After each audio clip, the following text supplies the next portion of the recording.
Welcome, ladies and gentlemen, to another edition, to another installment of Hashtag Fade to Black. I am your host, Donald Montemorris, and this is the nick of time Beast Johnson shows up. What's up?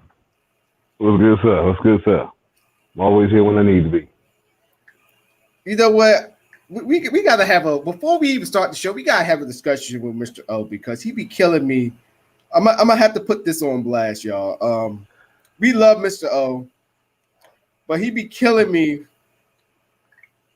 He be killing me with the freaking. I didn't see the post. I didn't see it on the message board. I'm like, how are you the only one? It's like it's killing me. We gonna talk about this.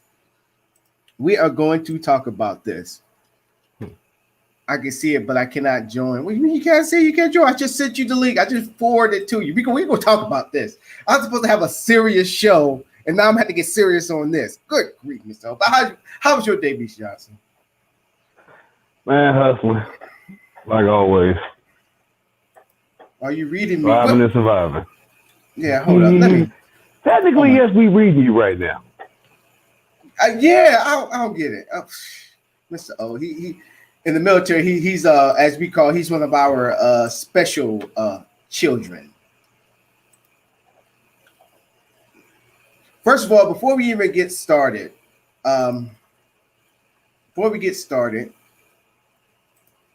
we do like to wish our one of our loyal watchers, Keith McCary.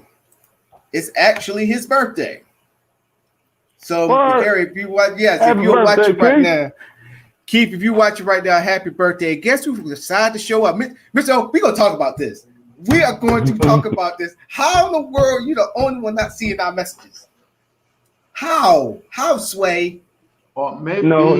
You got caught. This is Eddie Kane over here coming in just at the nick of time, jumping over stuff. It was after his That's you. I have been here for 1.5 hours waiting to connect. See? Yeah, so I thought Wi-Fi was messed up. Not that I do not wish to connect. I've been here for 1.5 hours just to make sure I don't miss the opening.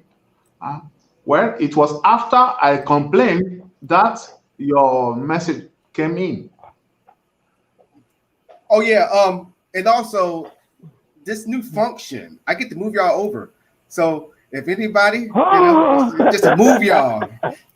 StreamYards, y'all are getting better and better almost every week, and I appreciate it. So when Mr. O talk, I get you do this. Mr. O, stop it. Mr. O, stop it. Just move all over the place. Why do you keep moving me like that? Stop it. Stop it. Okay, we're going to have to put a small epileptic seizure disclaimer. Yes. All right. If you're super high and sensitive to random visuals, be forewarned. Yeah. So, Beast Johnson, let's go ahead and get started with opening statements. All right. You will be the first one on the block.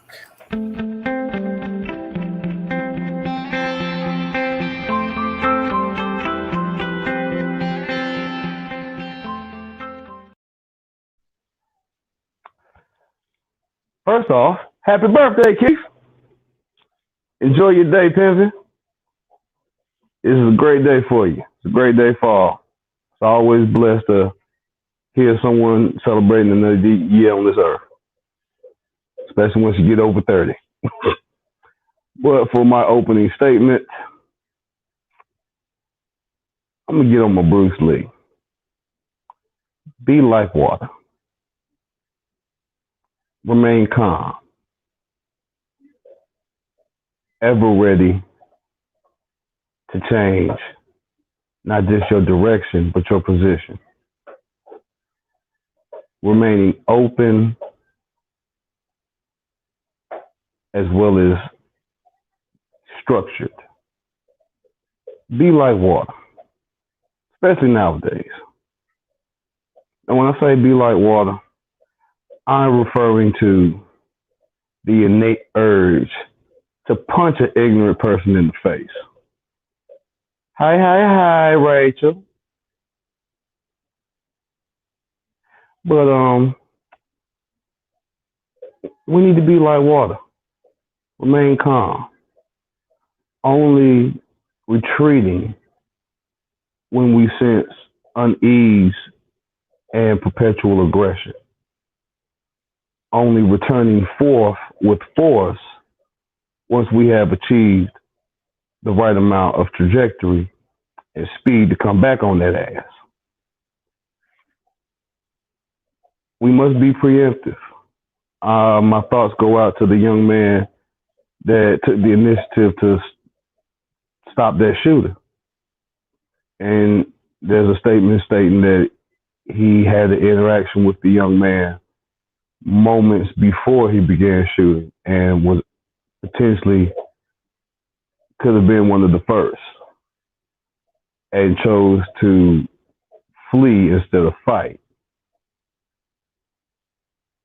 He should have been like water and just retreated further back out of his perceptive view.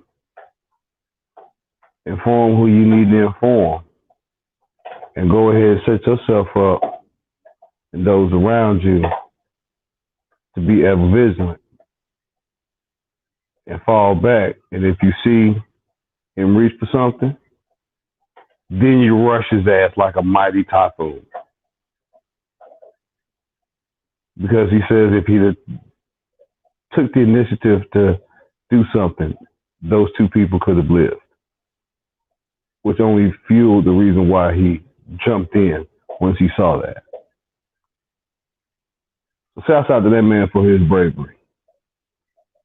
And we must use that as an example. Learn from his mistake.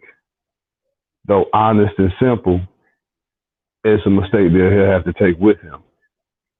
Because the simple mistake that others wouldn't see caused someone's life to end. So if you see something that just ain't right, to give you the feeling that this might go left, don't run and hide. Run and alert. Be like Paul Revere. Hop on that damn horse and tell everybody, hey, see old boy with the damn yellow shirt and the khakis? Yeah, I think he got something on him, man. That boy strapped. Inform. Do what the fuck you can. Because folk are preying on our ignorance and our cowardice form of peaceful movements. And they're using it as a fucking shooting range. So we need to be alert. We need to be like water. Remain calm but ever present. Ready to fall back when necessary, ready to rush when necessary. And I can see the open statement. Y'all enjoy the show.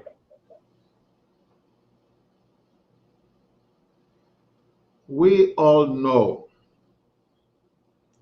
that we began from different works, through different works to meet in this panel. We are diverse in our opinions. 4 eyes see better than 2 eyes. So the way we see things differ. But current events and event unfolding may hit up this panel. I already tell you, when I get into my seat, well seated, you will all be annoyed with me. You can call me names. It will be your opinion. I will not be annoyed, but I will say the things the way I see it. Because we blacks cannot think the same. There is no race that think the same. That is why we have diversity of opinion. So, when I make a proposal, let me say, the most important thing for me now, from the images I'm seeing, is the situation of black people all over the world, not even the US alone. and the idea that we are discriminated all over the world and also belittled all over the world. What do we do about it? That is the question. But we can begin from the US. Why not? And that is why we differ in opinion. So, with our diversity, let us march on. That is my opening statement. Good evening, everyone. Nangadef. I come to you this evening with a new thought. Every day in our lives, we're witnessing events that will go down in history, that in 10 years, students will go and research these particular events. So we're living history. And I ask you, where are you finding yourself in this history? Where are you finding yourself? What will you tell your next generation, and even the generation after that, about the events that took place? When they ask you, what was your role? What will you honestly tell them your role? If they ask you, are you effective in your role? What will you tell them? I say all this to say that whoever we are, wherever we live around the world, whatever is happening, it may be close or it may be far away. If it's far away, as humans, we tend to think, oh, it can't happen to me. That's them and not me. If it's close by, you feel it. You feel it deep. So, in this chain of historical events, where are you and what is your role? What are you willing to do? To be a person on the sidelines? To be one to call a meeting? To jot down some action measures to be implemented? To gather the history just to teach it, just so you can raise awareness? There's a role for everyone to play. And my question is, what role will you play in these several histories? And I want to give a small tribute to Chadwick Boseman, our superhero that brought to life the closed society of Wakanda, where excellence was the norm of the day. Black excellence was the norm of the day. And this young man knew that his days were numbered. And he inspired me while he was alive, and the roles that he played of significant Black men in American history. But he even inspired me more in his death. And I feel his death personally, as if I personally knew this man. My heart is wrenched. And yet I can celebrate his life, because in the time that he knew, he used it wisely. Once he knew his diagnosis, he knew he had a limited amount of time And he spent his time wisely creating a legacy of positivity that young people, old people alike, across racial lines, he inspired people with his life. So, Chadwick Boseman, job well done. We celebrate your transition. We're sad because that is our flesh, but our hearts and our souls celebrate that you are transformed into the highest possible energy that we all are striving for. Well done, Chadwick Boseman. Well done, my son. Well done, my son. And that's my opening statement. Dang, how can I top that? But I can do one thing. Wakanda forever. And I mean that. Because that hit me too. Speaking of people going too soon, going on the sports side, and I know Beast Johnson, he probably know about this coach. He was a coach of Georgetown when they were the bad boys of college. John Thomas, he passed away. I found this out this morning. That right there was a gut wrencher. My mom was a big fan of the Hoyas back in the day. We, with Patrick Ewing, where he got his teeth cut. Allen Iverson from my neck of the woods, Virginia. So just been a year that we just want to just forget. But now, this is no longer the opening statements for me. This segment for me is called Take Your Foot Out Your Mouth segment.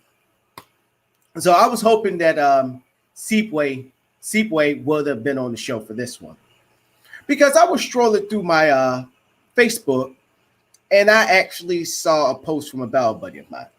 I'm not going to mention his name. His name's going to pop up when I show his post. So basically, let me go ahead and just tune up the band. So, as you can see his post right there, the coverage of Blake's shooting is so biased that men should have thought about his kids being in the vehicle before he reached into it. Now, this is the things that have been going on my timeline. Now, before y'all be like, Morris, why you gotta dime him out? Why you gotta say this? Why you gotta say that about him and all that stuff? Hold up. I actually, let me put the screen back on me. I offered him to come on the show. I'm like this. Let's see your talk is just as good as your bite. Come on the show. Tell Seepway how you really feel. Tell us how you really feel. I give that opportunity to everybody because I'm testing your gangster. I'm tired of the Facebook stuff where y'all can sit there, y'all can say whatever y'all want and just think that you get all the comments because the majority of the comments are agreeing with them. Now, let me give you a history on this guy. I served with him. Me and him went down range together. He's also, I believe he's from my neck of the woods. He's back in Virginia as well. He's been putting up some lot of questionable stuff. But this right here drew the line. Because we have a family member that's actually a part of this panel. I'm not going to let that line down. I'm not going to let you get away with it. I told myself when I get a platform, if you got so much talk, bring it to the stage. He offered no, but he wanted me to deliver a statement, which I'm not. I think that post basically tell you what you always wanted to say. He kept on denying no, and I still got the invitation on the table. So if you feel like you want to come on this show, you can. It's a wide open space. But this also goes to anybody who's a friend on my Facebook that posts up dumb shit like that. I'm giving you fair warning. If you're going to talk the talk, I'm going to help you walk the walk. I will let you come on this show and explain why you feel that way. We got too many people sitting here hiding behind posts and get mad when people disagree with them and pull all these monologues on how they feel and how their feelings are hurt, but they're the ones sitting there complaining that America is sensitive. Come on, bring it on the show. But then again, I think to myself, that's America anyway. You can talk about the black community all you want to, or so-called black community, or community full of black people. We that. But then when we give y'all the opportunity to come on, step into our world, tell us how you really feel, you chicken out. And I literally told him that. He copped out. So go ahead and hide behind your posts. And it's not only just him. There's other people too. But this guy right here going to keep calling you out one by one. I'm going to give y'all the opportunity to come on the show. Tell us how you feel. I'm sick and tired of people sitting there saying, I'd rather take a racist that's out in the open than a closet one. No, I can't take neither one of them. I'm not calling them racist neither, but that's borderline racist talk. Bring it to the stage. It's like that one person there saying, I'm a better singer than you, but you never stand on stage. You never came on stage. I'm giving you the opportunity. So every Monday is to take your foot out your mouth segment with me. So if y'all post up something that stupid and that dumb, first I'll give y'all an invitation to come on the show to explain yourself. Or number two, I'm just going to do this and just make you famous. Is that petty? Fuck yeah. But then it also inspired me to have this subject right here. Justice for Jacob Blake, media racism. Let's call it for what it is. And let's go ahead and jump right into it from here. And that's my final thought. So let's go, ladies and gentlemen. And also this show is presented by RealCheddarBoyPopcorn.com. Once again, RealCheddarBoyPopcorn.com.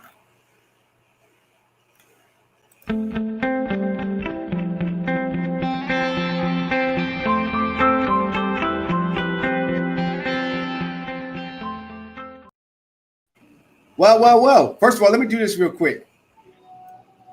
Teach, move it up. Mr. O, moving over here. Yeah, I love this. Because Mr. O, I just want to tell you, like, when you be talking, your name plate be like in the way. So now I got you on top, so you don't have to do nothing with it. But before we get into this subject, Teach, please tell us your experience of the march and all the things that happened and what did you get from it? Because you kind of gave us a taste of it from the last show. All right. Good evening, everyone. I'm sorry that I don't know what happened in the last show. We got disconnected and I couldn't get reconnected. So, well, I went to Washington, D.C. and, I always have friends everywhere I go. So one of my friends, Kim Poole, that we featured on the show, she took me to a Art for Social Transformation event. It was only a 1 hour long, and it was one young lady by the name of Janet Dandridge. She did a monologue called The Amendment. And we only got to video short excerpts of her performance, but it was riveting. And it spoke to right where America is right now. And I'll just describe it very briefly, and then I'll get into the march. But this is a segue to why we were marching. Anyway, she took the American flag and she ripped the red strips from the white strips and from the rectangular shape with the stripes. And she asked the audience to write on a index card, how do you envision America? What do you want to get rid of in America? And what would you like to see given the opportunity to rebuild America? So in a circle, she placed all the red and white strips and a tinfoil pan. And she read off all of the suggestions that people wrote in on the cards. And she put those inside of the tin pans. And then she took one of the strips, be it white or be it red, from the flag and put it also in the pan. And she burnt it. All right. And she did not give the monologue, but I ended up doing a monologue as she was doing her monologue. And I talked about how fire purifies. And it's customary in some countries that before they harvest, I mean, not harvest, but before they use the land, they will scorch the land or burn the earth and let it regenerate. And then they would replant again. So we talked about the element of fire. Fire burns, fire purifies, and fire makes ready for that which is new. New growth comes out of the fire. And as you look on the internet, you see a lot of titles that say, America is burning, America is burning down and America is on fire, set America on fire. And so the concept is to make ready for that which is new, to burn away that which is bad and that which is old. And then she planted it in the earth. And we know the earth, the element of earth, is the receptor. It is the holder of all seeds. And it is where new life begins in germination. And then we dealt with the wind. The wind was blowing the smoke around, and the wind has the power to give, it can move the earth as well as the wind can move the fire. The wind can even extinguish the fire, or it can blow on the fire and make the fire greater.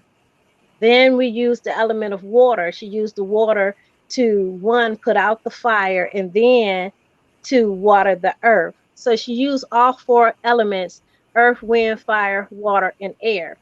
And so I did a monologue explaining what she was doing.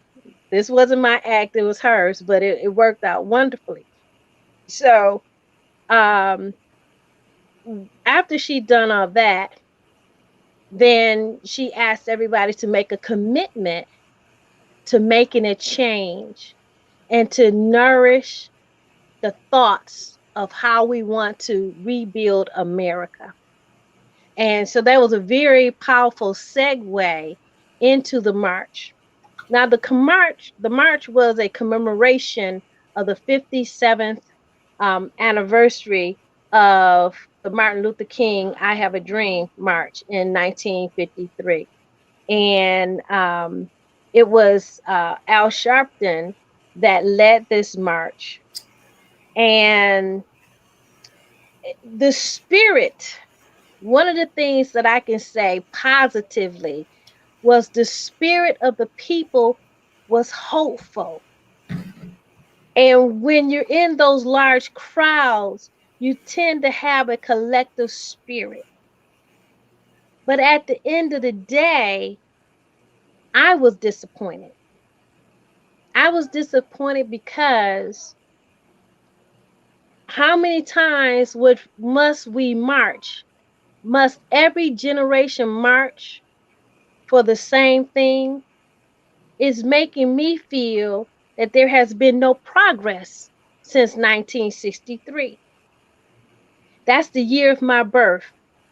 And so I am the march. I am the seed that was placed in that march. 57 years later, they're still marching and doing the same thing. So I did not hear a plan of action. I did not hear anyone say, well, let's set up monthly meetings, or let's set up some Zoom meetings, and let's figure out a strategy and a plan. I didn't hear a call go out for organizers. I did not hear a call go out to, hey, I'm just going to call one person, and just me and one person, we're going to start this, and as we get it together, the framework, then we'll add other people. I did not hear any of that. What I heard were great swelling words, great sounding words, feel good words. Oh yes, it made you feel good. Even at intervals, they played the organ music and people danced in the aisles. All that feels good, but it does not take us forward. It leaves us in the very same position and predicament that we were in before. We are at war. Mm. And Yeah. it seems like we don't know it. We just don't know that we are at war. And we seem like we don't know how to strategize and fight and defend ourselves in this war. And I tell you again, the scripture says that there will be wars and rumors of wars.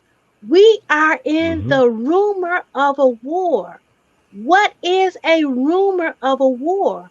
A rumor of a war is an undeclared war, but yet there are casualties upon casualties upon casualties.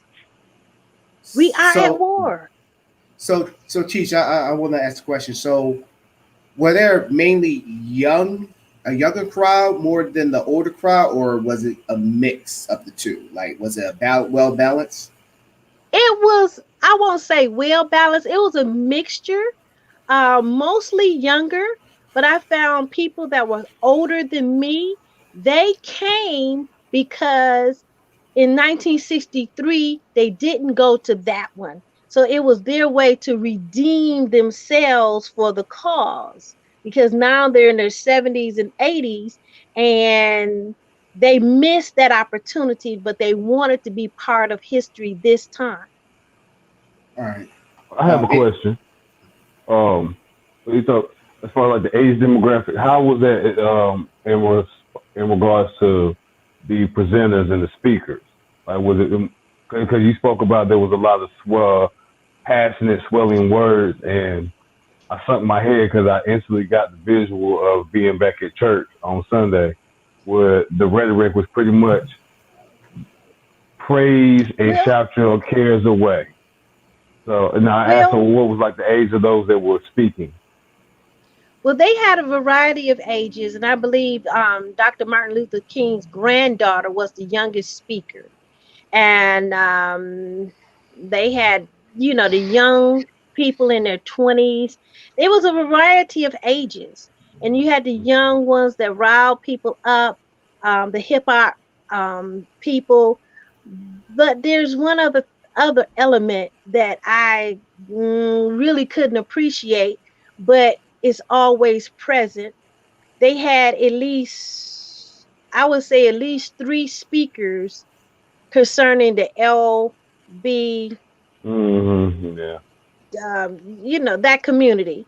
And Yeah. one speaker even said that, basically their stance is that they're with the march, they're with the Black Lives Matter, they're with the Black people, and, you know, they just had to be a part of it.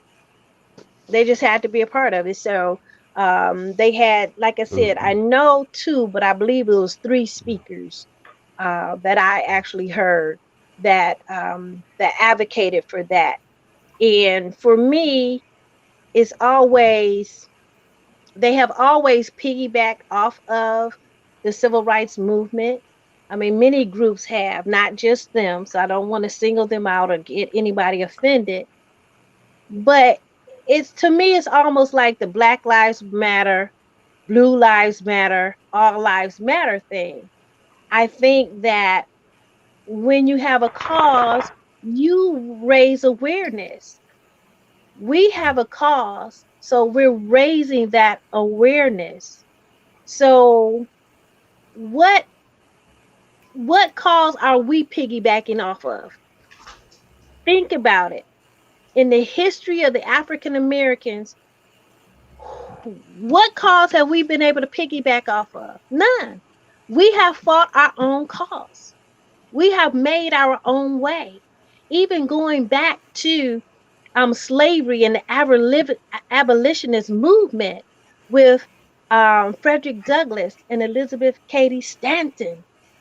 She was all over him, promoting him as long as he was a slave. As soon as slavery was over, she utilized that same platform to push for women's rights and no longer needed Frederick Douglass. So even in slavery, other groups have always piggybacked off of the Black movement, whatever that movement was, enslaved or free. But answer this question.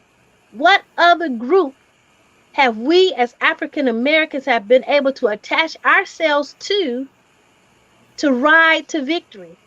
And there are none. I can't think of any either, Cheech.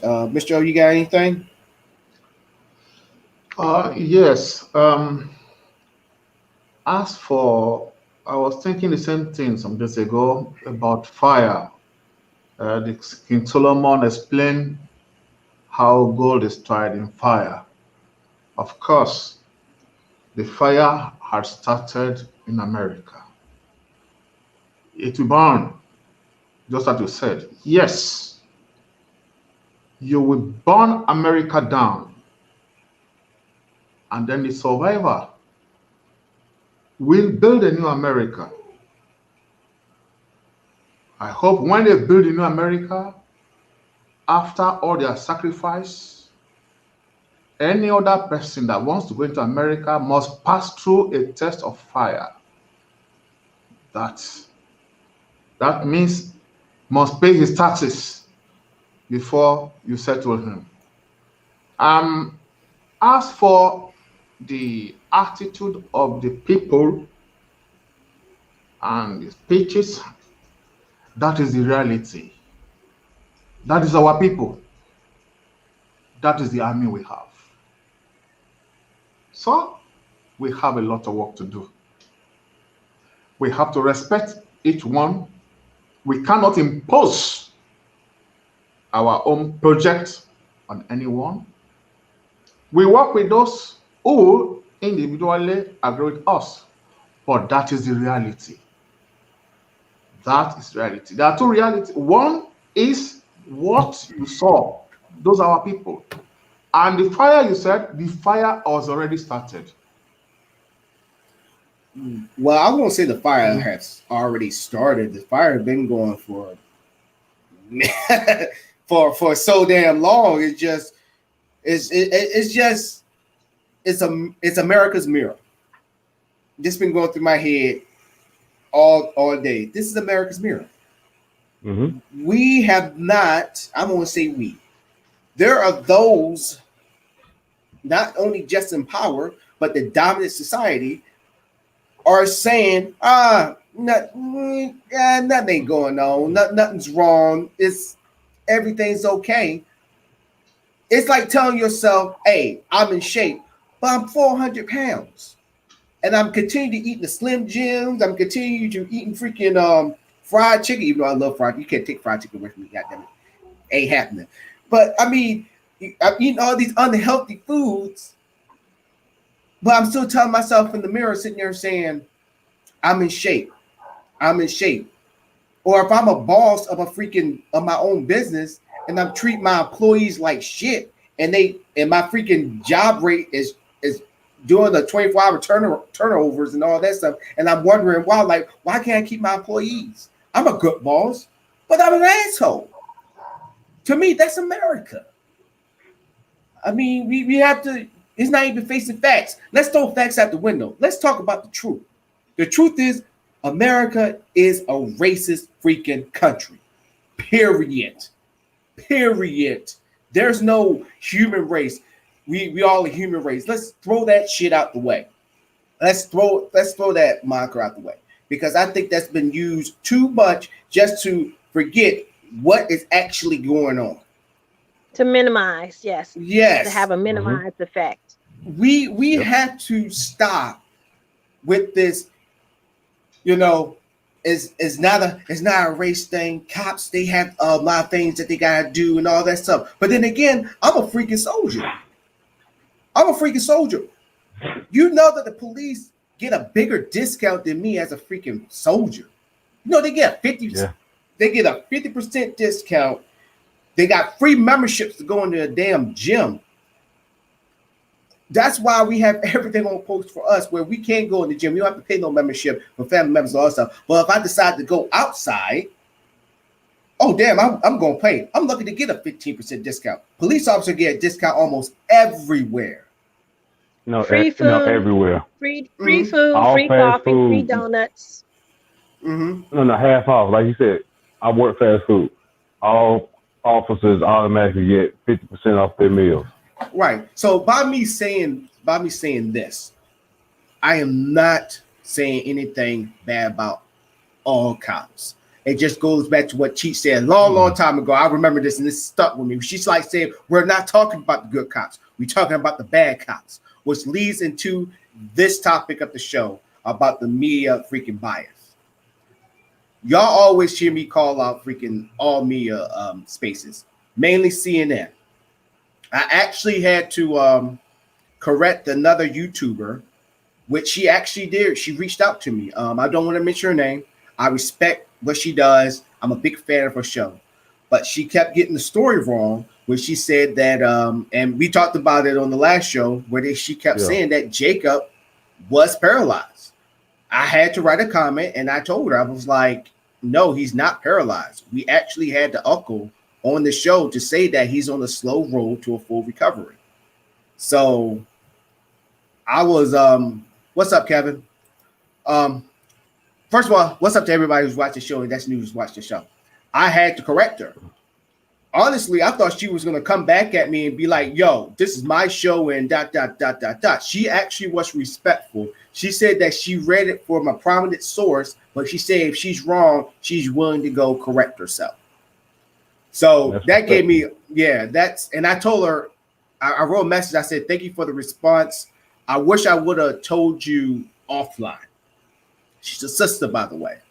I wish I would have told her offline so it was just between me and her. It made me think about it. I'm like, damn, I kind of called her out in front of everybody. But I'm happy that she took it on the chin. And we do this on the show too. And we found out that we were wrong. We will come out and say that we're wrong. Well, if you're right and you don't have the facts or the truth to back it up, we're going to stand on it. And that's just not just me. This is everybody on the show. But with that being said, but that's the issue with the media, because CNN has always been that twig. Like one day they're conservative, the next day that they're liberal, one day they're progressive, the other day they're libertarian.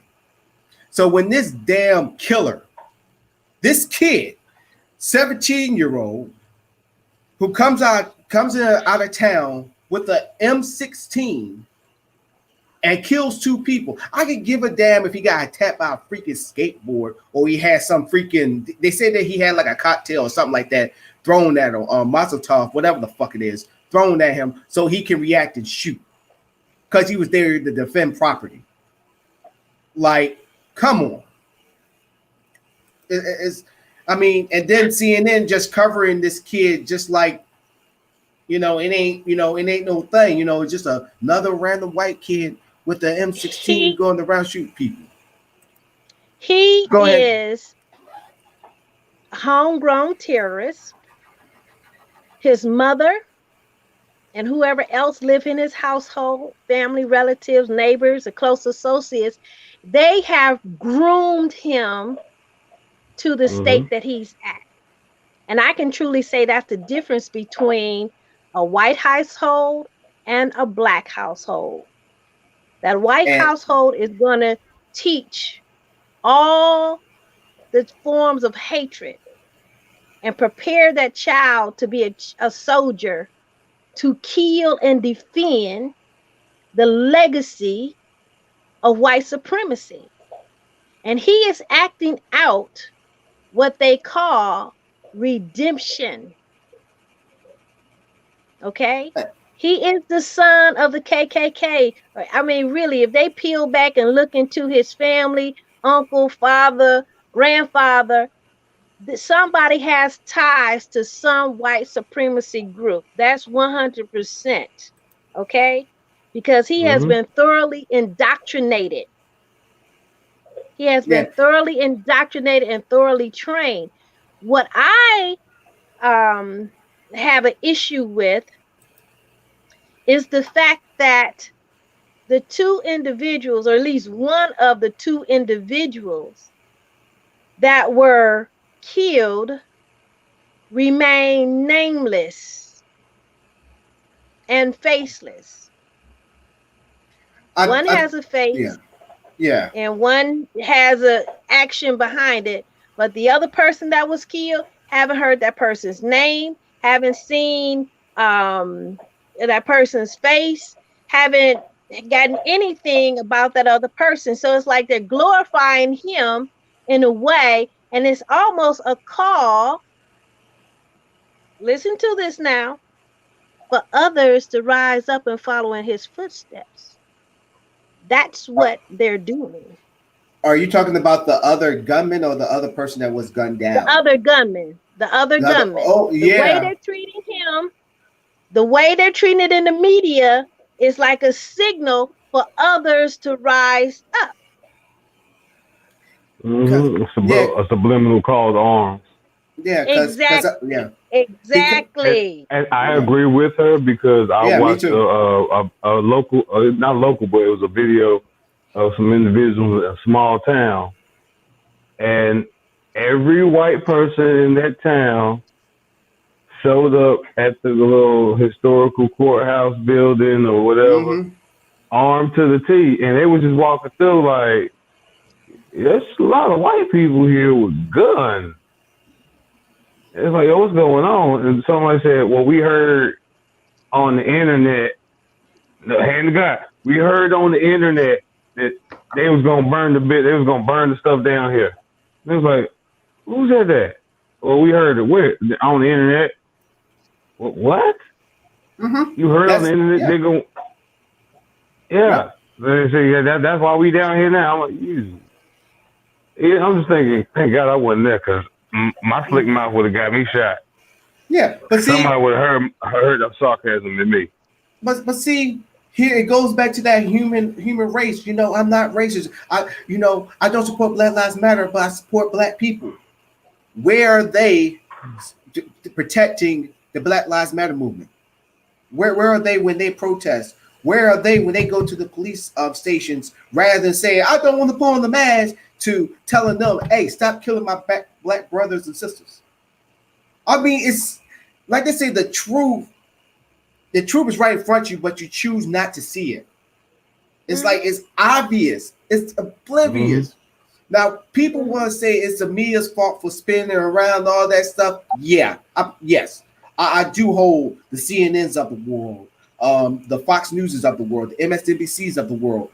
Yes, I hold them accountable. But then again, we got to put the blame back on us too for digesting it, running with it. And then also you got a lot of these like internet sites that you got going on right now. They got millions upon millions of followers. Clickbait sites. See, there are many militia groups that we know of and we don't know of. They're secret societies, and they, especially those that believe in making America great again. For those that do not know what make America great means, it means white supremacy. Get the whites back in power. Let whites be in power. And when I lived in Kentucky, I ran into some of my coworkers at this particular company I was working for, and he was a veteran just like you. And he told me, he said, I'm going to tell you the truth. He said, I'm part of a militia.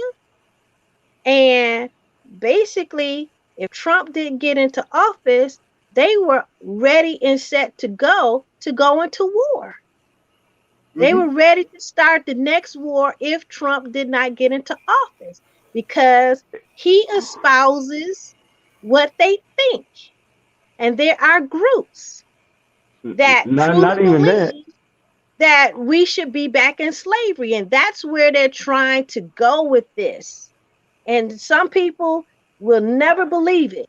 But I heard it with my own ears. Now, whether he was just saying it just for the sake of it, just to scare me, I don't know why he said, but you know what? My grandmother taught me, you hear what they don't say. Yep. Yeah.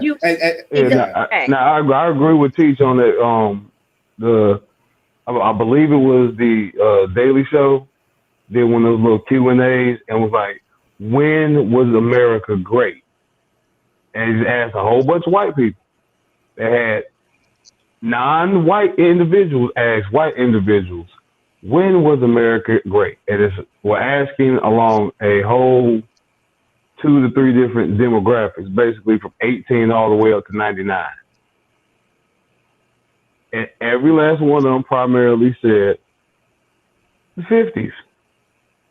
Man, they would say something like that. The Jim Crow era. It's basically, it was like, well, one person, one white man, and he was about mid 40s, mid to late 40s. He was the only one that was honest and was like, around the 1800s. And the Asian dude was like, oh, when blacks were slaves. And he wanted to say, yeah, but he was trying to find a reason to be like, no, I'm talking about this stuff that happened over here during that time. The only thing that primarily happened during that time was we were slaves and you had every right to do whatever you felt at that time. So that's the time frame. You want to go back and live an era that was romanticized to you as a child. Slavery was the best time for a white man in America. And it was either slavery or the 50s. The best time for a white male to live in the structure of America was either the early 1800s, after the Civil War, before the Civil War, after the American Revolution, or the 1950s, right before civil rights. When the white man had supreme unilateral control, like he could literally be on some Frank Lucas stuff and slap his wife and run over a nigga in broad daylight and win nobody bat an eye. No repercussions, exactly. No. Now, go ahead, Teach. The 50s benefited after World War II. America citizens, the average citizen, benefited from the GI Bill. The GI Bill, let's talk about it. The GI Bill opened up education or educational benefits for the average person in America. That was great because before then, only rich white elites could go to college. All right. So the GI Bill allowed the average low wage earning person that had served in the military, his family, the opportunity to get educated. All right. Then they had within the GI Bill, they had the FHA or the VA loans for Americans to be able to purchase a home. So, and then there were other things, but these were the main things, is that now Americans can get educated. Now the average American can buy a home.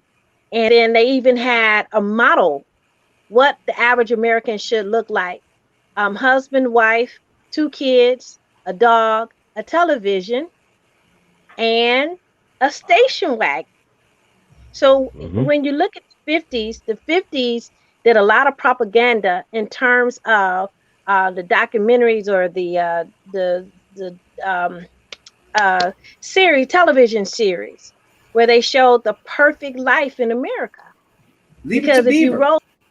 to the 40s or you roll it back to the 30s, America was in a deep depression. Americans were committing suicide because they could not finance themselves. Americans were standing in bread lines. And I remember my grandmother telling me, she was in Georgia and they had a hog farm. And she said they didn't know anything about the Depression.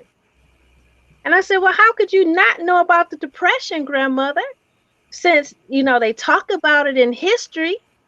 And she said, because we had a hog farm. We raised hogs. We slaughtered them. We made sausage. We had all the vegetables, everything that they needed on that farm. So they did not feel the Depression. It was only the people that lived in the North and did not have access to land that felt the Depression. And so she said, we didn't need money. Where, you know, we made money during the Depression. Well, dang, look at that.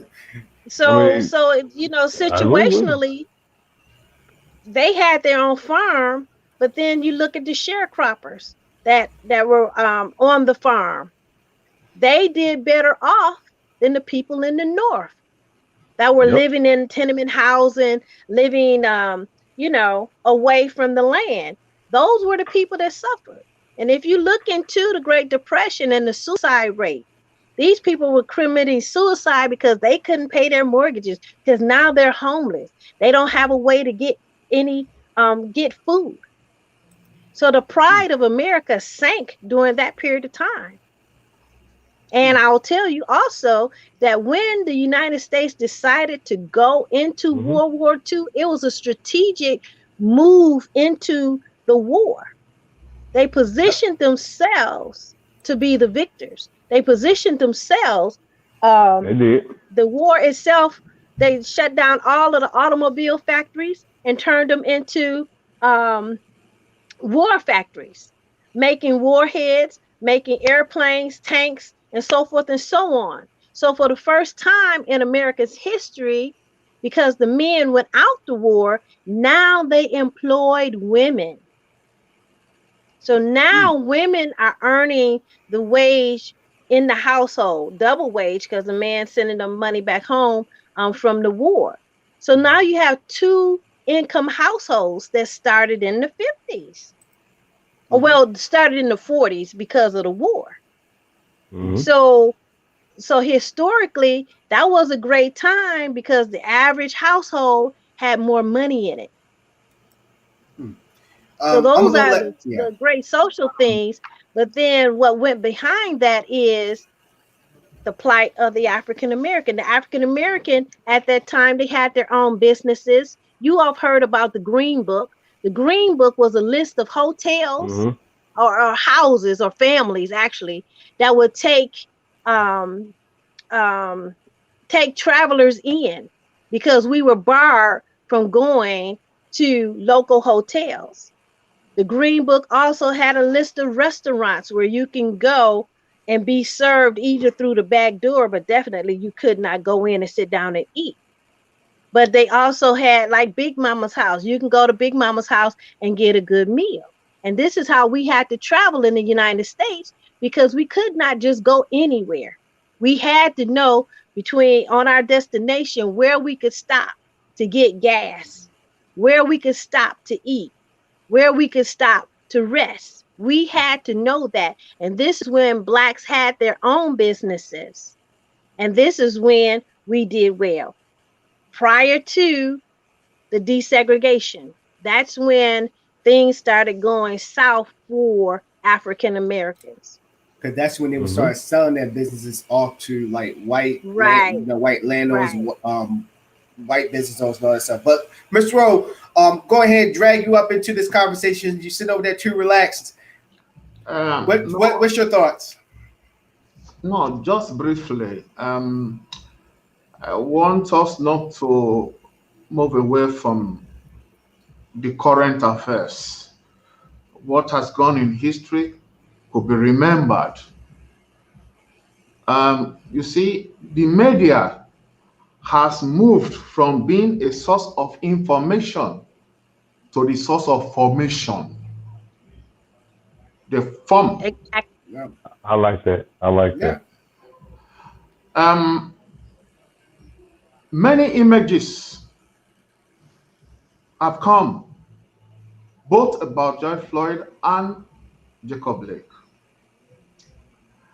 I ignored them because I feel that they are trying to cover up the crime of the criminal police.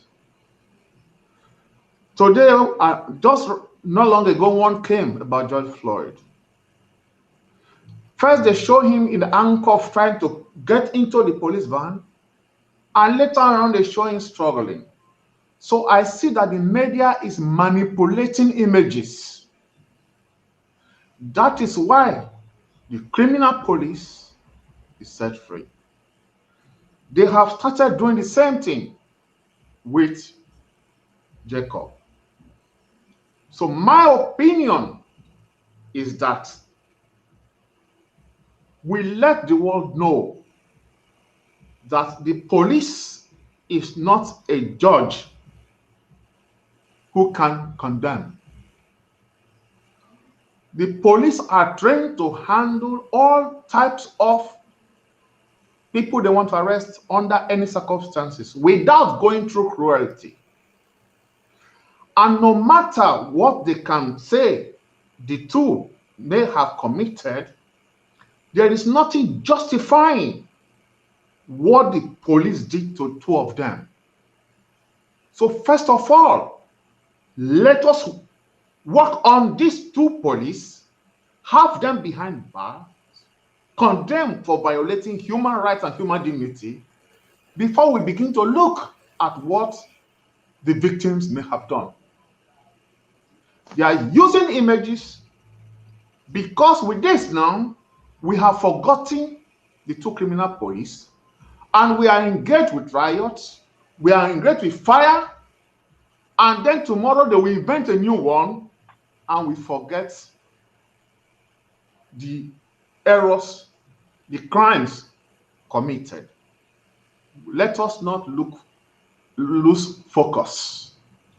Here, we are saying this police is criminal. I understand that Black has been very terrible victim of police brutality. Today, one brother from Congo sent me a video of police arresting a white man, and not once did they use the gun, even though the white man had done everything, beating them up, down, and even jumped into the car and ran away with the police car. They did not shoot once. Mm-hmm. So what we should focus now is not go into old history, because all nations in the world have ugly history. The Hebrews too have it. But the challenge today is our time. I read that John Kennedy said there are many challenges in our generation, and someone in this generation must pick up the challenge. Let us pick up the challenge of today to say the police are more brutal on Blacks than any other people because of their color of skin. Let us not even use racism. Let us just make it clear. Because saying racist may be of any color.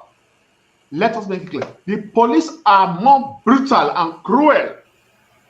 And the death of George Floyd and this criminal torture of Jacob Blake are examples that the police are cruel, especially when the police is white and the victim is Black. Mhm. Let us address it. That should be our focus. Let us not waste Now, time with past history. let me Well, in add the to case, that.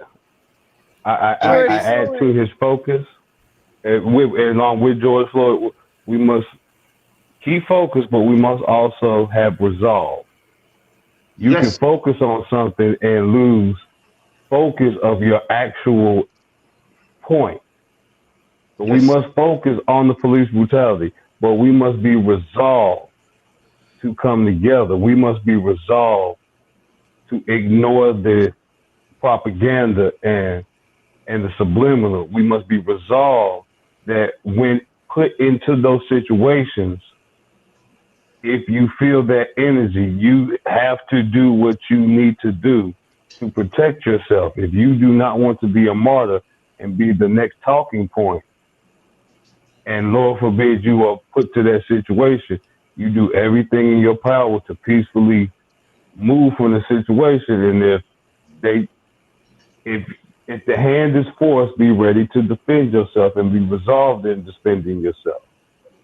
If you see something that looks like it, might be a potential for another mass shooting or this ungodly situation, have the resolve to alert and inform and defend if necessary. Yes, let us campaign for the trial, for the detention, the trial, and condemnation to jail of these two police officers. Go ahead, But T. didn't he get acquitted on Saturday? Then let us Um, call for his trial. Who's that? The officer for the officer for George Floyd. You It was see, announced Saturday. let us call for the retrial because we all saw the images. The trial told me that what It's he a- did it- on his neck. Now you have to understand this. I seen a Now, post. Mr. O, Yeah. you have to understand this point when it comes to American law. We have a thing called double jeopardy.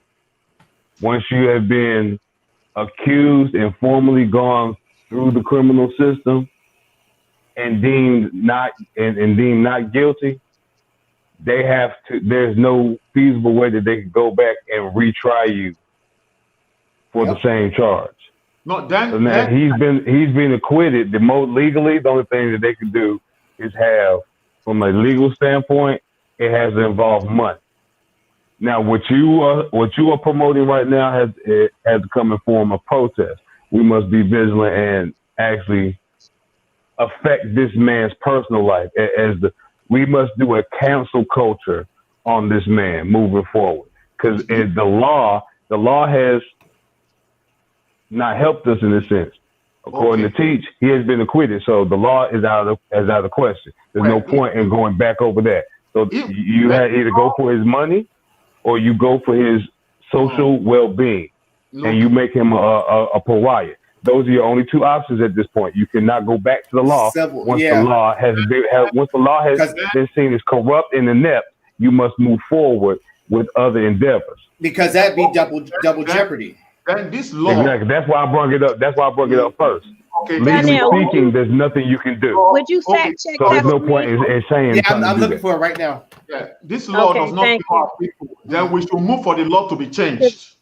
Well, once again, as I just stated, once you understand and see and acknowledge that a process is inept and corrupt, you yourself are insane to continue down that path, thinking that the outcome will be different. Any sane individual will move forward and find an alternate path or an alternate route to that same solution, or to a close enough path to that solution. We see that the law is not that path. I understand your rhetoric and the process to go about doing things, but I look at it as in school, they tell you when you have an issue, you tell your teacher, and if your teacher becomes inadequate and your teacher is not doing what she needs to do or they need to do, then you are allowed to go above them and go to your vice principal, and then from there to your principal, and then from there to your superintendent. And if you need to go further, you are allowed. That is the process you are allowed to go in order. But they also stress that if that order becomes faulty, you are allowed to skip. So if I know my teacher or the principal aren't going to listen to me, I'm allowed to go above their heads. All right. So teach. And then that's the mentality we have. You know what I'm saying? That's the mentality we need to do right now, Mr. The law is inept. The law don't work. So time to move on. Go over that. All right. So teach. They still got them in custody. So this is from 7 days ago. This is August 24th, 2020. The Star Tribune. The federal. Well, y'all can read. Okay. I don't need to read that to you. Yeah. So they're still in custody. This was announced the day after the march. So that would have been Saturday the 29th. So we need more updated information. Gotcha. Because that's what I hate that I seen it in a blur and I did not. Then I had a foresight. It happens. Yeah. No, I didn't. I seen it in a blur, but I didn't make a mental note of what newspaper was reporting it. Yeah, that's what I'm saying. You didn't think the foresight to at least be like, hey, let me save the post or remember where I saw it. So you just saw it do it.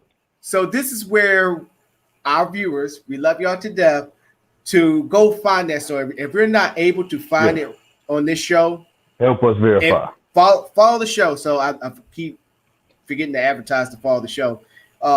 Send it to us so we can so we can report it in the correct way. We don't want to be like the mainstream media, like with with Jacob Blake. So if you can find that story for us today or either tomorrow, either send it to us or just send it to us in Messenger and all that stuff. Yeah, but tag one of us in the post. And they are, I'm telling you, if they are acquitted, I wouldn't be surprised. I'm still speaking of police. The other three will be acquitted because they physically didn't do anything. The main one, who was the one with the knee, if Derek he Chauvin gets acquitted, anybody saw that comment that I refuse to acknowledge him as a human being.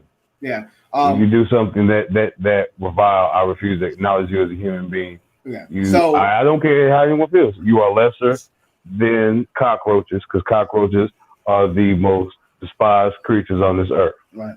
I despise you worse than them. All right. So I'm gonna close out the points that was brought here, but also I'm gonna drag the media back up into it. So for me, for the police, that union needs to be demolished. It needs to be demolished. If they can go after the UAW, which is the biggest union, I won't say company, but union for automobile workers, because they've been trying to cripple that. I'm not going to try and make it political. I'm not going to mention that R word, Mr. O. They've been trying to cripple unions for years, and they actually been accomplishing it. But the only union they have not touched is the police unions. Cripple that union. And unfortunately, with the administration that are trying to the Harris, I don't want to put Harris first, but the Biden and Harris ticket, they're not going to touch it. I'm already going to know. You already know they're not going to touch it, but it needs to be touched. I forgot somebody from the squad literally said that we need to dismantle the police unions because they are too freaking powerful. They are very powerful. Not only police union all over the world, all unions all over the world that are police. We ban them from being part of any political party or dissolve them because they have missed the reason of their existence. It happens here in Argentina too. It happens in Britain. No more union should be adherent to any political. They must be neutral. They must be union for the people or all, but not endorsing any political party. See, right, and you're right. And you're right. Like you said, we just need a full-blown, we need a reset, but we just need a full-blown reset of the whole structure of America. Yeah. The whole American structure. Because the union thing that you speak of, that is a major issue that runs in all jobs, not just as far like logistics. Like UPS, for example, their union suffers from the same crippling extent. And my experience has shown me how they attack and move for the union. They say, hey, because you pay union fees. If you're in the union, you pay union fees. And because you're paying union fees and you know the union has your back, regardless, like for UPS, for example, the union was set up to where if a supervisor has a personal issue with me outside the job and decides to try to use his influence at the job to get me terminated, the union automatically has my back. Yeah, like me and him could have gotten into a fight outside the job at the club somewhere, and now he want to come flex up on me in the job, and I have to remind him, don't be salty because I had to put pause on you already. So now he want to act like I'm threatening him, and the union's supposed to come in. Now what corporate does is they go to the union and say, hey, we will agree to bump up the dues this amount, and that extra difference will go to the union officers. So that will be your bonus. All you have to do is allow this on this end, instead of them, like I said, instead of them getting their yearly, them giving them 3 bonuses or 3 raises a year, we'll just give them 2. It happens. It happens here too. You get your yearly, and then you get this. And after you get them on that first one, it's a wrap. Then you start hearing people complain about their union reps because they bought the union. No, it's everywhere. Right. They buy the union. Politicians buy union everywhere. In Britain, that's why I use that. That's why I use that explanation. I hate to break it to the conversation. We kind of getting off the side subject. Unions could be another could be a different show. So basically, what I was saying was for I believe that they should break up the police union because it's showing the powerful effect. But let's bring the media back in when it comes to these police officers. And then also, Kevin posed this question. If y'all want to answer it before I jump in. If y'all can understand that question. Supports the cause from. I feel like the question got cut off. Yeah. Yeah. Could you rewrite that? Yeah. I guess if the question is posed, if they here we go. Police. Okay. Let me see a distance, but isn't comfortable talking about people getting more too involved. The reason I ask because people are saying. That's true. Okay. Yeah. You are complicit. You are. Because in this war, there is no place for neutrality. You're either with the cause or you're against the cause. You can't pretend like it's not happening. Silence is complicity. Yeah. No, I got another one. Yeah. It's the Samaritan. That's what it is. It's the whole thing of we are, as Christians, and we are trained to be Samaritans. We are indoctrinated to say, even if my leg is broken and I'm dragging it, if I see an individual with a broke arm on the ground, in spite of my broken leg, I'm still going to try to lend some kind of assistance. Even if I'm healthy and I see an injured individual, I am not allowed to walk past that person without immediately feeling some kind of negative guilt or innate darkness for not helping them, or at least inquiring, is help needed. That is the Samaritan in us. So when you know in your heart of hearts you should speak up and then you don't, yes, you are complicit. The law is very clear when it comes to situations, but if you see an officer being overtly aggressive to an individual, you have the legal right to step in and either assist either parties. If the officer is being too aggressive, you have the right to assist and help in a less aggressive manner to ensure that this person doesn't die. Or you have the legal right to actually stop this individual, like you said, citizen arrest. Mm-hmm. We have those rights. Right. But when you put that authoritative label on entities, there's that perceived notion that because they're in a place of authority, I don't share that label. I'm not allowed to. Yeah, and me interjecting is me overstepping my boundaries. So I must be complicit. But no, if you see somebody running away with money in their hands, you know, it's obvious this is a theft, and you fall back, that's not being complicit. But if you see 5 officers for one black man on a bike with no pure actual evidence of aggression or aggressive weaponry around them, and they are responding in an aggressive manner, and you don't say something, yes, you are complicit. I do one better. I'm sorry. Go ahead. Go ahead. I'm done. Go ahead. I do one better, B. Johnson, and teach. Silence is violence, because the one thing is, and I had to bring it back to my people. I had to bring it back to us, because mainly the ones that just think that, you know what, I'm gonna use a perfect example.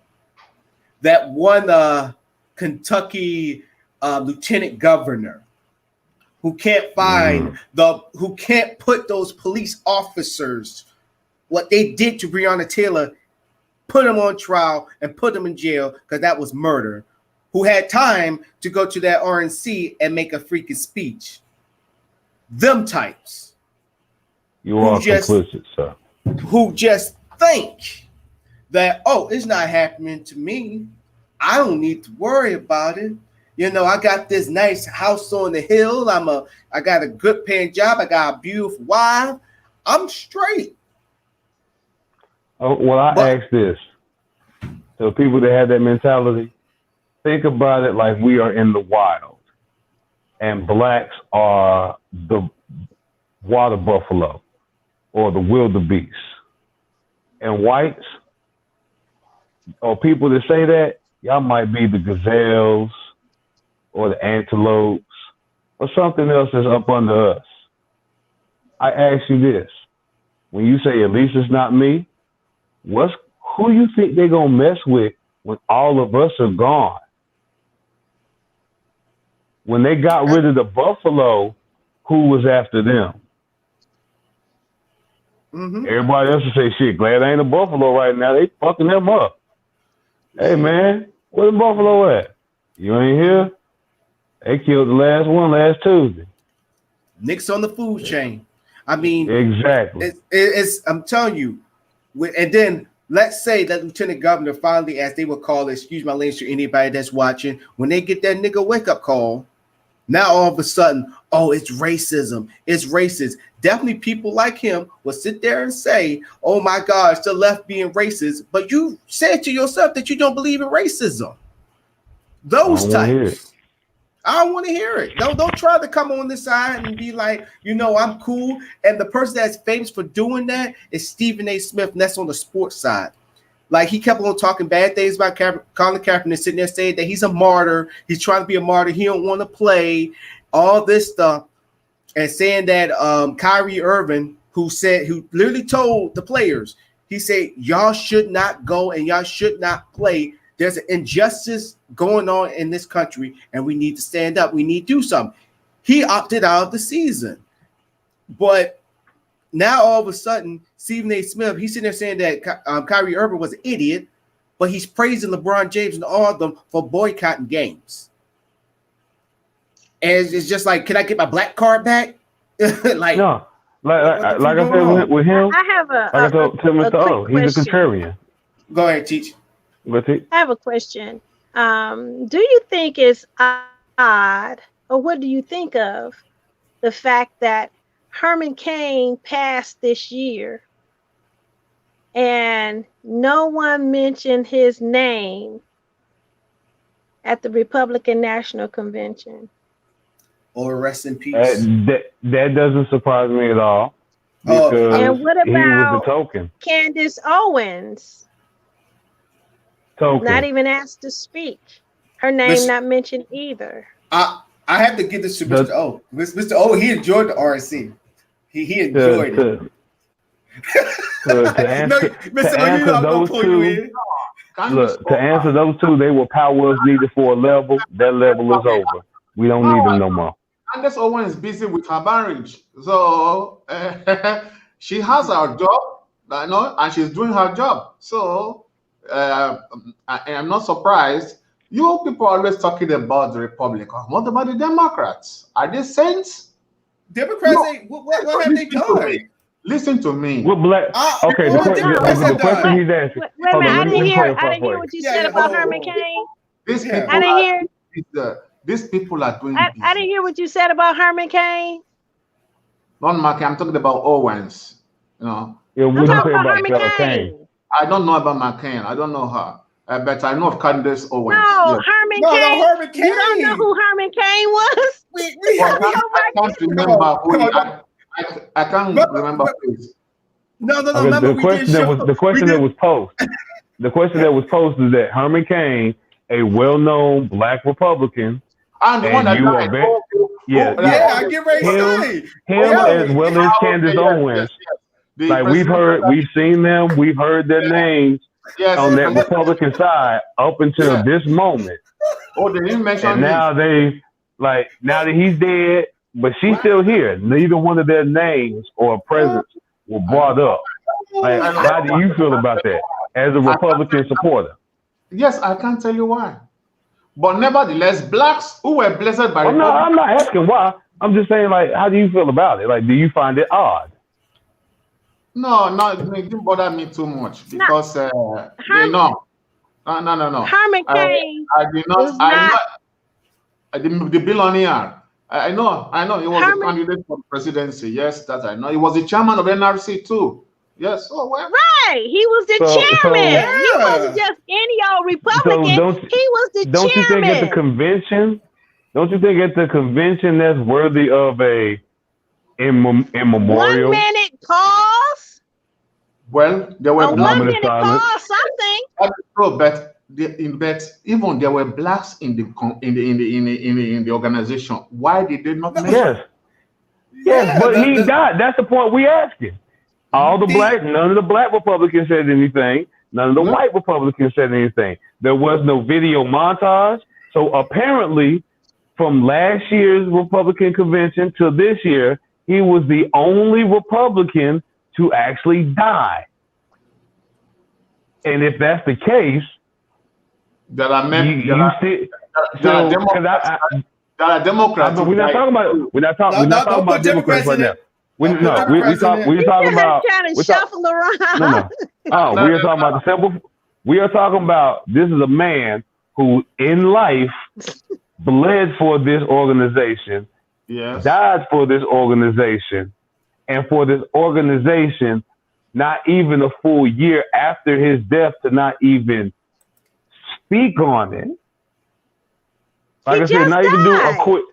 Yes, I'm saying the man ain't even been in the ground 6 months yet. He Has he? ain't even called in the No. grave yet. And they No. have forgotten him He still got already. skin. He still got skin on his bones. This nigga still got skin on his bones. And I they mean, could he be died like, just a few hey. weeks ago. And CNN reported it more about it than the RNC. CNN look, they reported on could it. they could have come out MSNBC there and reported for a on little it. bit. Fox Well, they News. could have came out there with some Cristal, something real quick. You His two favorite people will not wine, like it pour it either. on the ground. Hey, this for Herman. Hey, they could have came out there with one of his pieces and some wine and was like, hey, this for you, Herman. Michelle, you could get Moment Or of at that. least a moment You of feel me? silence. I'm falling. You You really- know At what? least y'all a coulda moment did of that. silence. You know what? You could have pulled The that whole up for the point- homie. The That whole was your homie. reason why I even brought that up is to show you that there are no real alliances. You No. think you have a position within an organization, you can rise to the highest position in that organization, and they give less than a damn about Listen you. to me. Listen to me. That's my You whole guys point. don't like him. Which one? Look, you guys don't like him. So why all this? Who's Yeah, all it's not about- just it's- It's not liking This him. has nothing to do It's with our just- personal it's opinions just- of him. No. That has nothing to do with that. It's She was just simply the alliance. Yeah. The alliance. the Yeah. If anything, the alliance that he thought he had with them, they did not have with him. Exactly. Because if Like the the alliance fact that was we equal, don't. The fact, they would have given him at least a moment of silence as being the That. former chairman of the RNC. You They people didn't, will they say, didn't give no. him any respect. That's my If- point. if- They yeah, did if- not give him wait. any respect. You Exactly. guys are not honest. If they had done it, No. you would have Okay, said you're using the black people. talk. No, you're not honest. I don't Sir, agree. it has, No, no, it has nothing to do. If Mr. they O, have made homage, you would Okay. have said they are I'm going to using use the you black as an people. example. You say we don't like. You say we don't like Herman Cain. Yes. You also feel like you are the contrarian to this group, so you will be the odd man out. So Of you course. you could easily apply that logic about Herman Cain and us not liking him to you.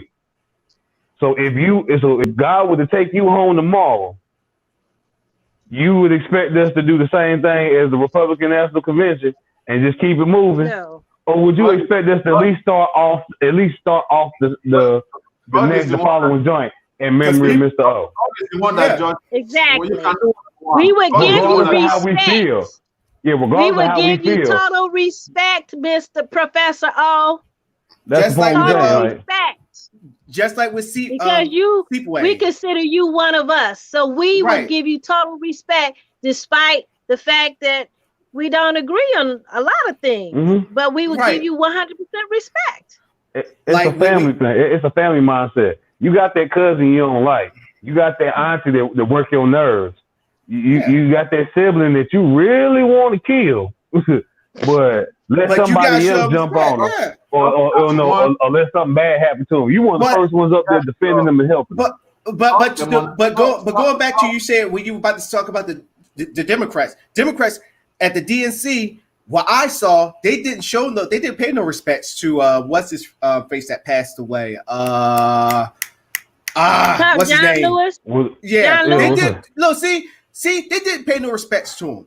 I was gonna ask, was Lewis even a Democrat? Because Yes, he was. He was Democrat. that was the question I was gonna pose him. What famous Yeah. Democrat died, black or DNC. white, on their end? Right. DNC didn't do no John Lewis memorial. and Elijah Cummings. And Elijah Cummings, they didn't do no memorial for them. They Oh, so they Like I had said, I two only blacks watched the down their highlights. side. right. So when you about to bring up Democrats is just as bad. Look, I can admit on both sides. According to the numbers, they I- twice as bad.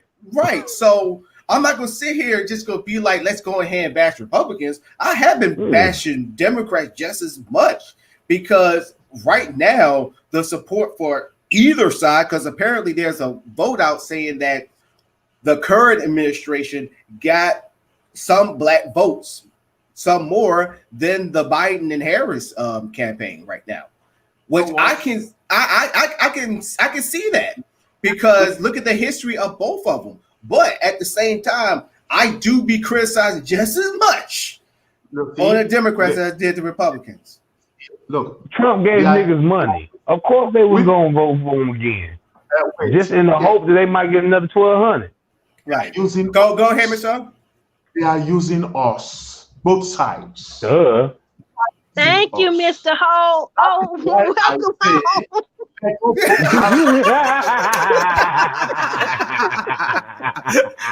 We still Yeah. love you, Michelle. Yes. They are using us. Yeah. We know. We know that. We've been on that. Most of us born on that. That is why I said, let us go to the grassroots and start working from there. Yeah. On top, they are using us. I'm sorry. Grassroots sound too hippie and peaceful. We need to get guerrilla. No, we need to go back to Yes. the jungle. Yes. We We need to have get Viet to, Cong on them. Yeah. to prepare grassroots so that they can grow well. Look, the Yeah, corruption. but we got to train gorilla. Look at it. And look at the comment I put. Look, Welcome home, Professor O. Welcome home. Welcome home. Welcome home. Mr. O, this is why we love you. Even though we consider you radical. I believe I'm radical in my own way. B Shot's radical in his own way. Teacher's radical in his own way. But most days you got us beat. Right. That's like I had to take the black hat from you to this morning, but I had to hand it back to you. You go ahead, you can have it. but go ahead, go ahead. One on top, they have been bought. Look, they engage in public. I just like Bob Marley said, they kiss one another. They hit each other in the public, and then in the dark room, they settle. Let us now begin to prepare a new group of black leaders from the grassroots. Yeah. But here's the problem. Here's the true problem. Here's the true problem moving forward. Here's the problem because even even with the parties, even when this is what you got to understand. This would be parties aside. True power and alliance in America comes from information, personal information. Mm-hmm. It ain't what you know. It's who you know. It's what you know about who you know. That's what it was. Remember, it used to be, it's not what you know, it's who you know. No, it's who you know. It's what you know about who you know. That's true power now. Even that, in a digital age where you can get information. So when you talk about getting that grassroots, and I say guerrilla because we have to understand that there is a fight against us. Yes, we're moving in a peaceful manner. We're moving in a peaceful manner, but we have to be structured and have the mindset of war. They're being deceptive with us, so we must be deceptive with them. We must be peaceful on the outward and straight and tight and ready for war at a moment's notice. They can think we out here peaceful, not knowing that we have our agents, we have our contingency plans already set up and established and just ready for the signal. Work on it, because by proposing like this, it doesn't know how do we begin? How do we go about it? Easy. What did I just say? It ain't what you know, it's what you know about who you know. The reason why these politicians get what they get is because they know Mr. O got a thing for this. Teach had this situation happen when she was 19. Donnell got this one little issue in the army that he thought was taken care of and got swept under the thing. I got this little dark secret that I hope was going to get taken to the grave, and now somebody knows it, and they wait until you are in a position of power and favor. And once you're in that position, they let themselves be known. It's like, hey, I'm here to help you. How are you here to help me? By making sure no one never knows this. And once they tell you something that you thought only you and God was going to know, whatever they ask you, you going to do what you need to do to appease them. If that means changing your vote, if that means smudging some paperwork, if that means taking somebody out this world, you going to do it. Information is how we will move forward. We must garner and gather all information. Go ahead, teach. I think it's like what the rapper said, cream, cash, that too. news, everything around me. All this talk, I agree. Without that money to maneuver, is just talk. But that's why I say information, because the right information will get you that cream real quick. Yeah. All you need to find out is this one person doing this one thing, and you got evidence to show him or them that you know. As well as letting them know that if I walk out here and die right now, folks still gonna find out. So you better off just paying me. Now that we understand that that both are using us, we agree. Now we have our people listening to us. What do we tell them? We doing it now. We're telling them right now. Exactly. We must start but we need some specifics. The specifics of what we are doing right now, we are starting a grassroots campaign of guerrilla-minded tactics to move forward against this oppressive, aggressive regime. We are going for peace and protest and going within the legal constructs. At the same time, we have another faction training and executing more guerrilla-like tactics to ensure that America is great because it's got a whole bunch of dirty people that do a lot of dirty things to make sure America is always seen as great. So if we want blacks to be great, if we want blacks to really step up, then we need to find our dirty folk. We need to get them together. We need to get them folk that's for the cause and ain't got no problem getting their hands dirty. Now you are. We need our Zulu warriors. Well, now you are. Know what I'm saying? Now you are what we said before about the game. When I told you to go into the system, now you are explaining it. And speaking of that, I'm actually trying to work on the concept of a pay-per-view that we can talk about it. As much as I want to do this, like on this forum right here, I think it's too many eyes. So we're gonna have a pay-per-view more forum. Structured, intimate. Right. And then also I'm trying to think of an organization. I'm gonna get with Teach more on that one, but like a nonprofit, because you got more experience with nonprofits. An organization that's based upon this show that actually keeps pushing our agendas out there and be more structured as a media entity.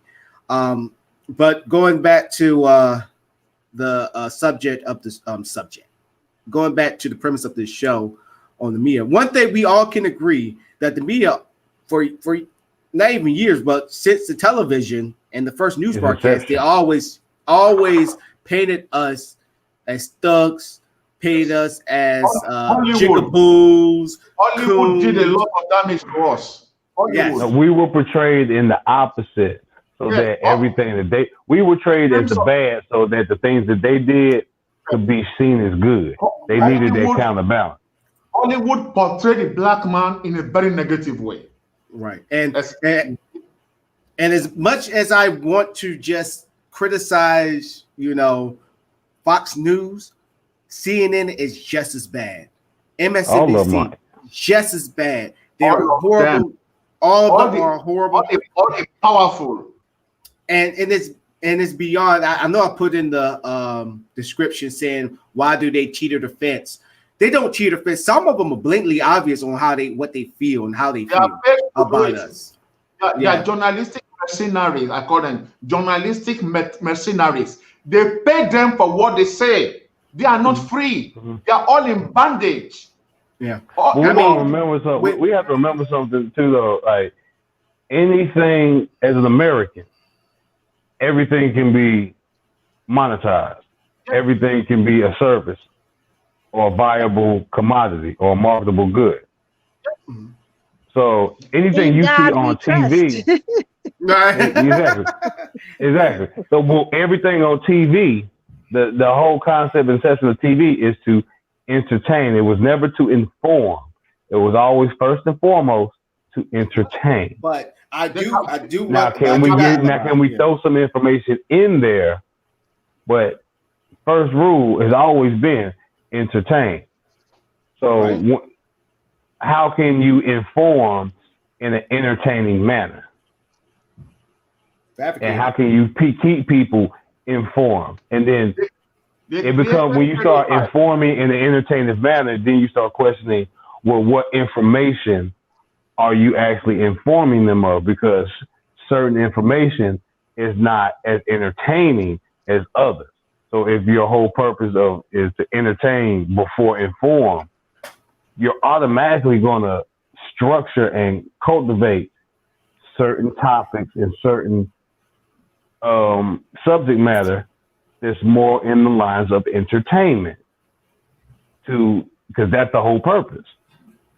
But we really shouldn't be surprised that they perpetuate this stuff, and we shouldn't really believe that everything that's put on these news channels is informative, because it's meant to entertain you above everything else. MSNBC is just supposed to entertain you just like Comedy Central. They're just doing it in two different forms. All right, go ahead. They post the image on you. Some years ago, I saw there was a picture called Jesus Christ Superstar, and I decided to watch it. When I started seeing the disciple of Jesus, until it come to Judas, he was a black man.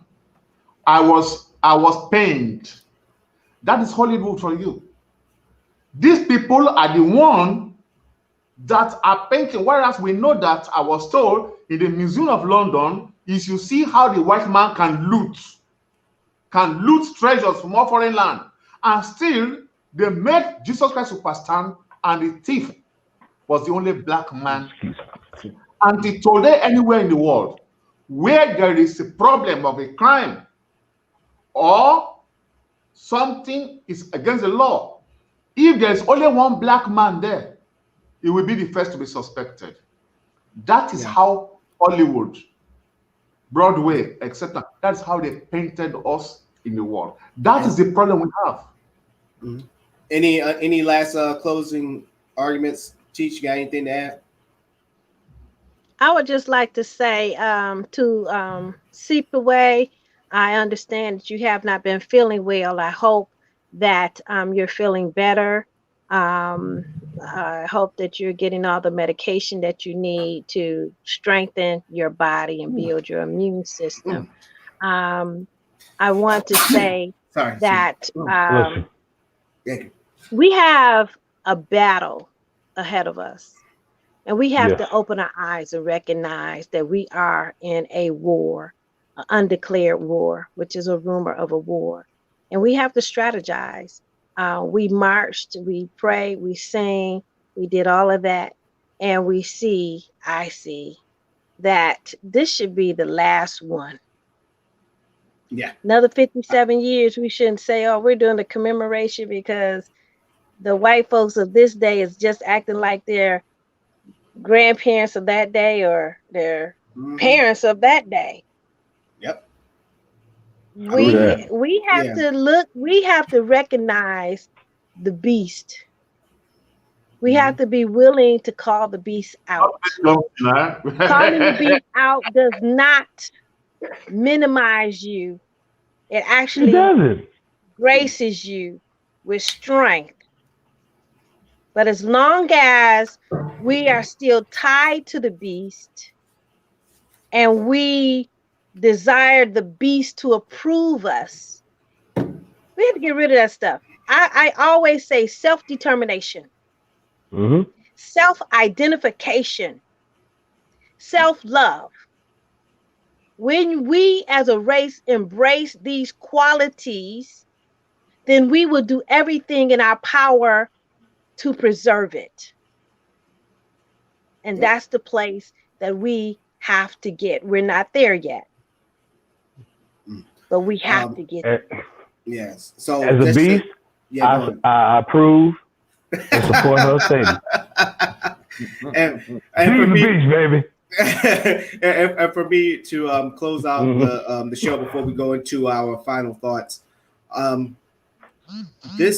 now I always say this when we talk about the media. There are certain folks that do it right or try to put the news out there the right way, but thanks to the Good Old Boys Club and this thing called sponsorship, and then other entities on that playing field, you never hear them out. That's why they always go independent.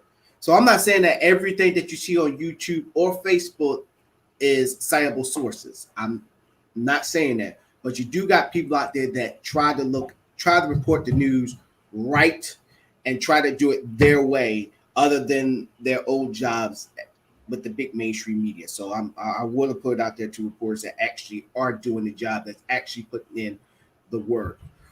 Mr. Joe, you got any final closing arguments before?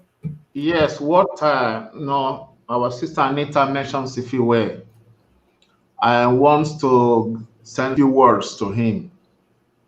If you will, you are someone who recognizes spiritual values. So I evoke spirituality for you and for your ancestors to inspire you, to give you strength to stand upright and continue to fight on. This is a trial on the life of many of us. which touches you more direct. We all have our own trials. This is your own. I know I can understand your sadness, but I'm telling you now that you need to put your enemies to shame. So stand up. Think of your ancestor. Stand up and fight on. While your heart beats, you are not defeated. Stand up and fight on. That's what I have to say. Well, GB Jones, before we head on to the final thoughts. I'll say mine for the final thought. Hey, that's fair. All right. Y'all know what it is. Once again, I'd like to thank everybody for tuning in. It's good to have Teach back. Y'all know it's been a while since I asked this question. I'm going to ask it again. Are y'all able to come back on Wednesday? Yes, we shall be here. Yeah. Yes, I'm I'll around. see. Yes. No, I was doing that. I was doing that for Teach. She was like, I got you, Teach. All right, so let's go ahead. If you don't see me, send me a link. I'm around. Yeah, we got you up in the chat. But okay, I got you. All right, so let's go ahead to the final thought.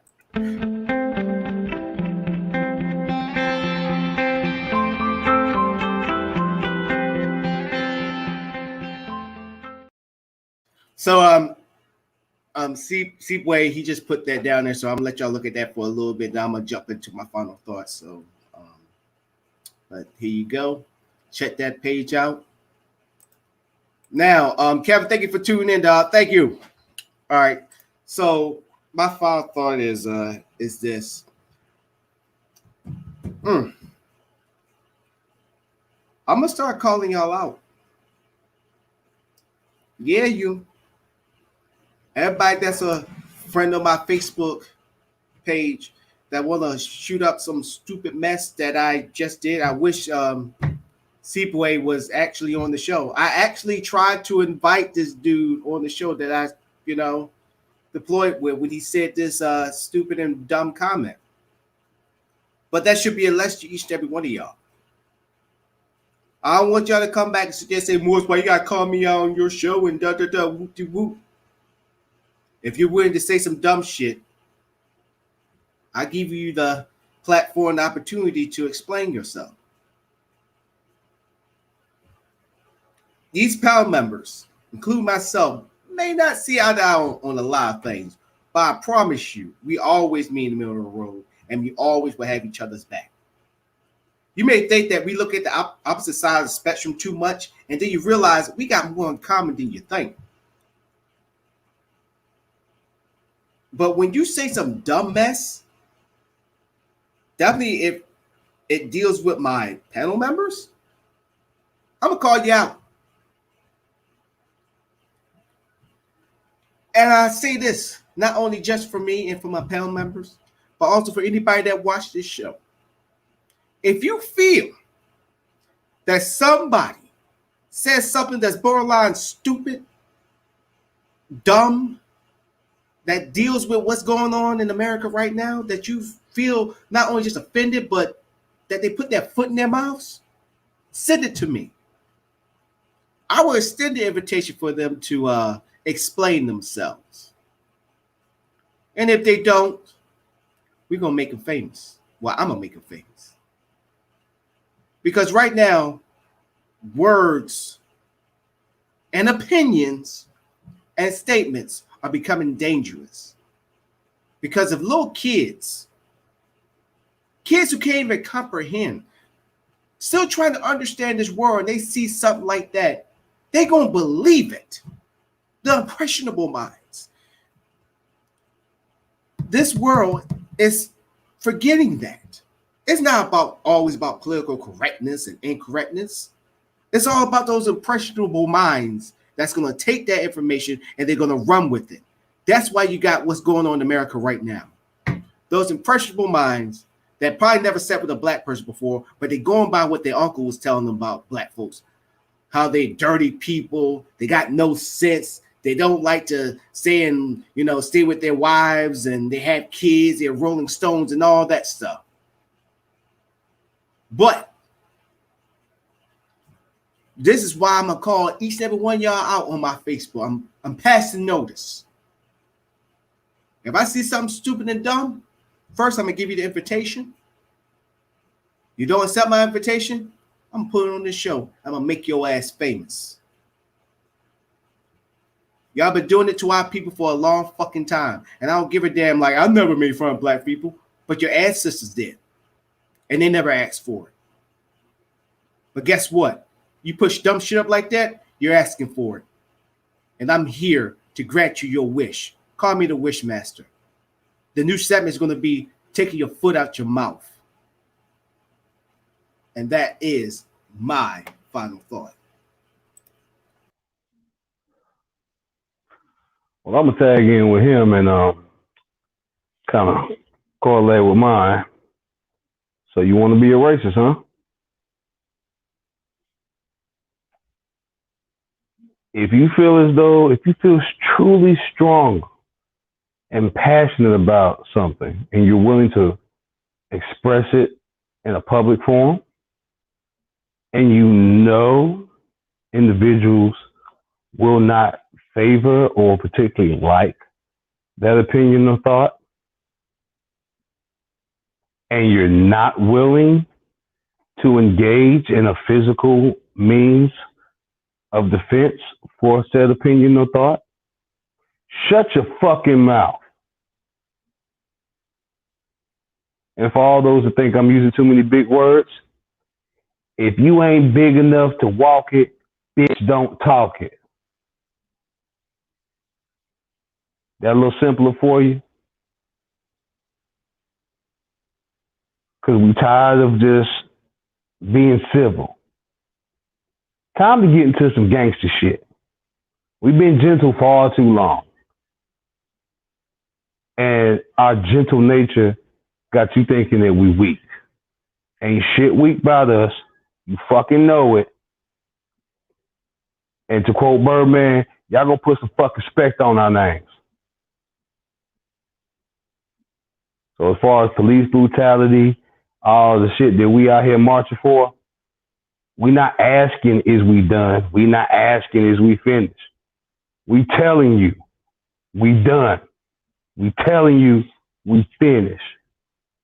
We telling you that we will punch you in your fucking mouth if you want to continue down your racist ways. We are telling you that we will expose your punk ass if you want to engage in racist ignorance.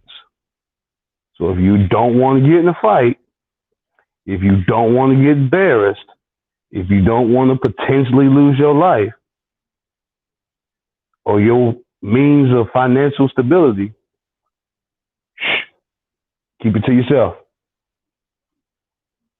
Go home, make sure your house ain't bugged, unplug all the fucking power in your house so nothing accidentally records you, and then you can say all the racist shit you want to.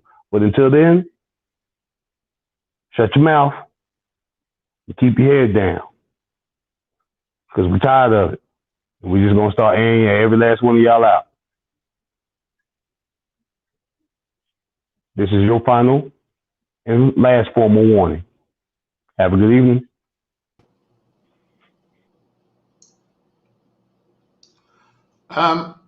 To our community, what I have to say is that make your own bed,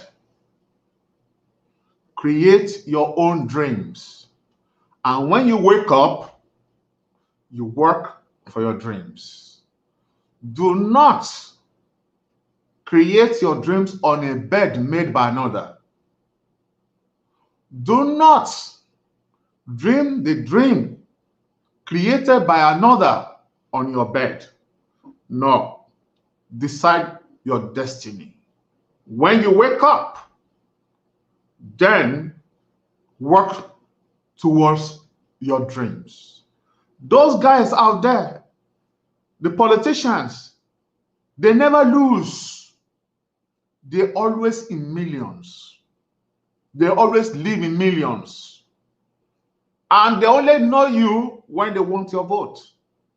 So this time, Do not sleep on the bed they made for you, nor accept to dream the dreams they create for you, but rather make your own bed, no matter how humble it is, and create your dreams, no matter how small it is, and then work for it. That is freedom. That's all I have to say. Well, here we are. I have a motto that I created for the African Roots and Heritage Foundation, and I want to share it with you tonight. And it's very simple, but I take this in everything that I do. Celebrating our heritage while confronting the challenges of being Black. In the beginning, I gave a small tribute to Chadwick Boseman and his characters, many characters of prominent, significant African American men. And the most famous character is that of T'Challa, the Black Panther. And the whole idea of Wakanda is a prototype of what we Africans can build. If we envision it, we can embrace it, and we can make it be the Africa that we want, be it here in America, be it in Jamaica, Trinidad, Suriname, Colombia, wherever we dwell. We have to build our own Wakanda. Black Panther was a prototype for us to think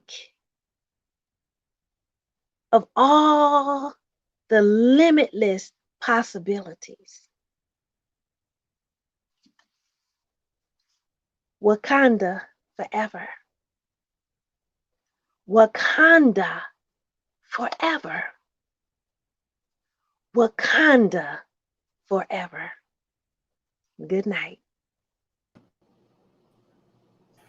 I think we all should do that, because with the passing, because I didn't even know Chadwick was 40. I thought he was like at least 30, I didn't. 35. I thought the man was my age myself. Yeah. If you give me a minute, I did Yeah, not go. know the film until when it was well made. My son, whose mother is white but very African, was the one who opened the channel for me. He was identified more with the American born when I was identified with the African born.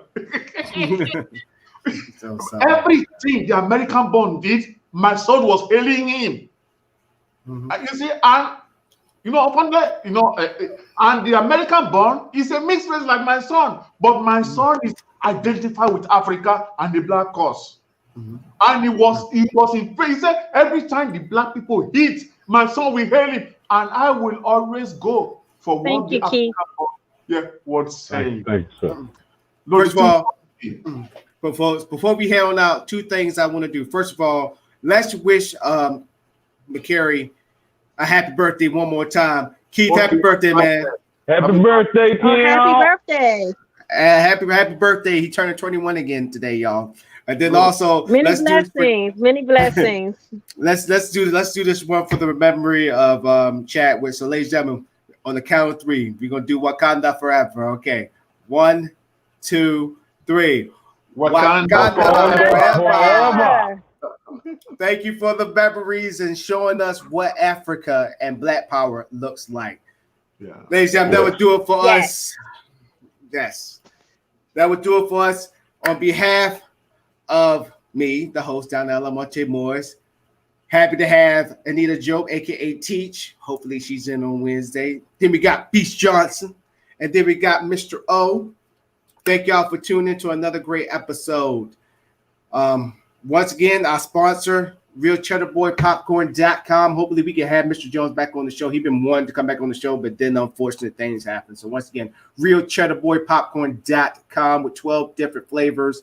Like I said, my favorite flavor is the birthday cake. So once again, realcheddarboypopcorn.com. We're outro. Please, y'all, stay safe out there. Please wear a mask. And also stay up to date. Stay up to date with the show. Please tell your mama, your daddy, your side piece, anybody, everybody about this show. Because right now, speaking of the news media, now all of a sudden they're reporting their news on Facebook now. CNN just reported, Variety just reported. All these I wonder why. Now all these news outlets are now saying they're going to start reporting their news here on Facebook. And we're here to tell them we've been doing it and we ain't going to stop. Be in line and rent due on the 1st. Right. We here. We don't send you receipts. We send you invoices. We send you what you owe us. So we here. If you ain't paid by the 5th, I'm knocking on your door at the 6th. So run and tell that. We'll outro y'all. It's been real. Catch y'all later. That'll be easy. Bye. Bye.